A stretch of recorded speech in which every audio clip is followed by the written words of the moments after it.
काय सुशांत पाऊस घेऊन आलास येताना? आता काय तू बोललास की पाऊस थांबलाय काय? दरवेळी येतो मी, मला वाटतं पावसाची सोबत असते मला इथे. कोकणातला पाऊस आहे रे, अचानक पडतो. आणि आता कसं आमचं गाव हे पूर्ण डोंगरात असतं ना, त्याच्यामुळे पाऊस जास्त आहे. पण बरं झालं तू आलास, कारण ना एक लकी गोष्ट आहे.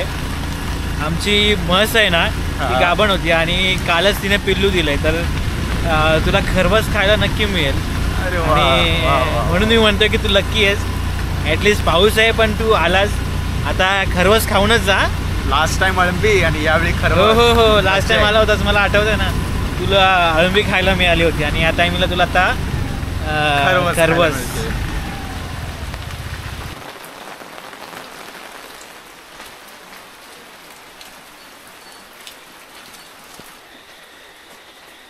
आजी कुठे आहे? आजी आहे ना. चल ये थोडा बस, पाणी पी आणि नंतर मग आपण. नानांच्या वाड्याची फार आठवण काढली म्हणून म्हटलं की परत जाऊन येऊया. बरं झालं सालास तू.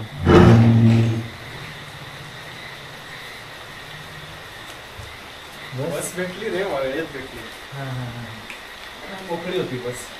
मग कसा होता प्रवास? छान झाला.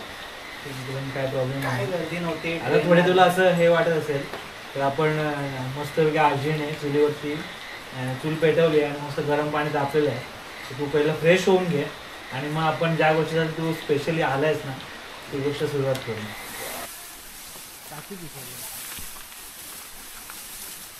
तर सुशांत, आपल्याक ना मालवणी खाद्य संस्कृतीना खूप आवडतं.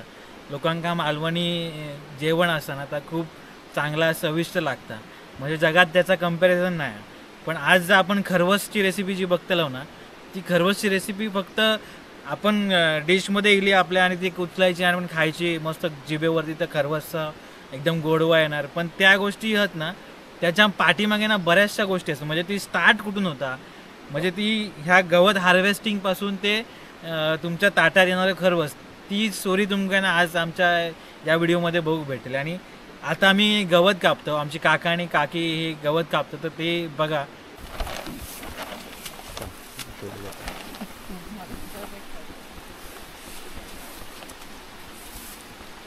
चला चला.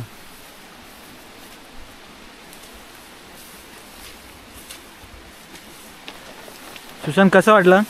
एकदम छान, हिरवगार. फक्त म्हणजे बघायला एवढं छान वाटतं, तर ते गाई म्हशींना खायला किती छान वाटत असेल.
घे, खा, खरवस खा आणि मला सांग की कसा होता तुझा एक्सपिरियन्स. म्हणजे तू स्टार्ट टू एंड प्रोसेस बघितली आहे की कसं आम्ही चारा घेऊन आलो, कसं आपण म्हशीला चारलं आहे आणि कसं दूध काढलं आहे. दूध काढल्यानंतर मी ते पूर्ण खरवसचा रेसिपी कसे प्रोसेस होते ते दाखवली आहे. आणि त्यातून तुला काय वाटतं की कसं खरवस झालं आहे आणि कसं त्याची टेस्ट आहे, चव तरी एक्सपिरियन्स सांग. एक नंबर. कारण ओरिजिनल आहे ते ओरिजिनल. जसं मी ते आलो तुझ्या घरी आलो, तो म्हटलास की तू लकी आहे. म्हणजे तू आता सांग की मी लकी का आहे. बरोबर आहे. तुला तर प्रश्न पडला असेल की मी असं का म्हटलं की तू लकी आहे. कारण तू तर नेहमी खाल्ला असेल, पुढे ऑफ सीझनला पण खरवस खाल्ला असेल, मुंबईच्या बाहेर पण खाल्ला असेल, बरोबर ना. बरोबर. पण तुला या खरवस आणि त्या खरवसमध्ये फरक काय आहे तुला सांगू का. आपण जो मुंबई शहरातमध्ये खरवस खातो तो एनी टाईम आपल्याला मिळत असतो. म्हणजे कधीही तुम्ही कोणत्याही सीझनला गेला तरी तुम्हाला मिळतो.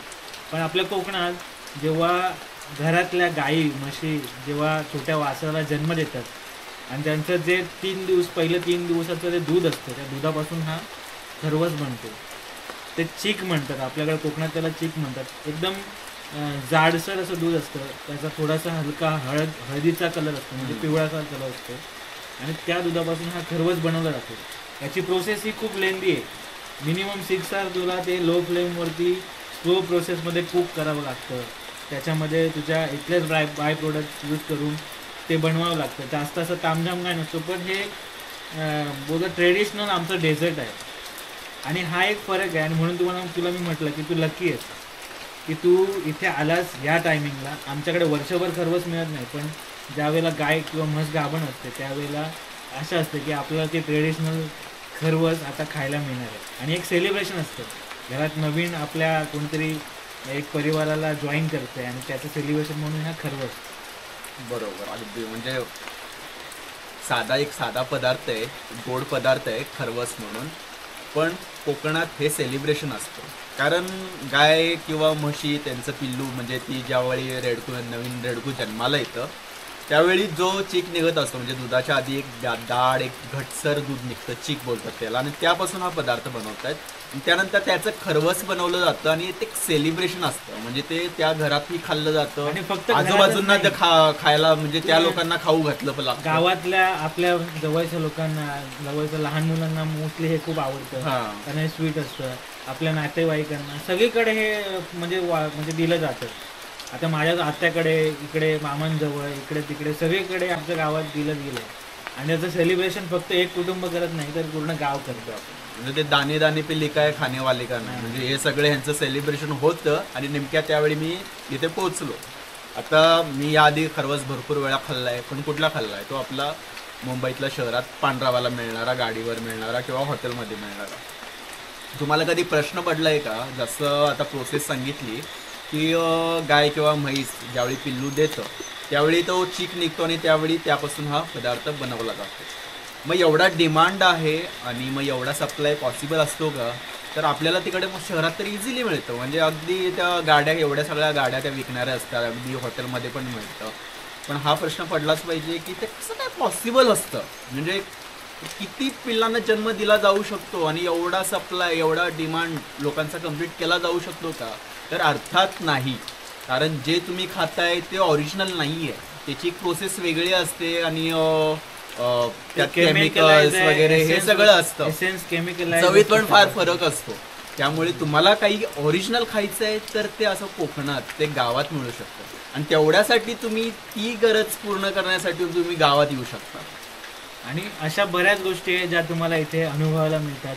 सुशांत आणि आमचा एकच प्रयत्न आहे की गावातले जी जीवनशैली आहे ती जिवंत राहिली पाहिजे. गावातल्या काही बऱ्याचशा गोष्टी आहेत, ते भाषा असू दे, इथली खाद्य संस्कृती, इथली शेती संस्कृती, या सगळ्या गोष्टी या जपून आपण काहीतरी केलं पाहिजे. इथल्या तरुण पिढीला अपरिचित झालेला कोकण हा परिचित व्हावा, यासाठी हा नानांचा वाडा हा आमचा छोटासा प्रयत्न आहे. काय सुशांत? आणि तुम्ही इथे यावं आणि हे सगळं अनुभवावं. हा अपरिचित कोकण हा जगाच्या समोर आणून परिचित करावा, एवढीच आमची छोटीशी आशा आहे आणि त्याबद्दल आमचे हे प्रयत्न आहेत.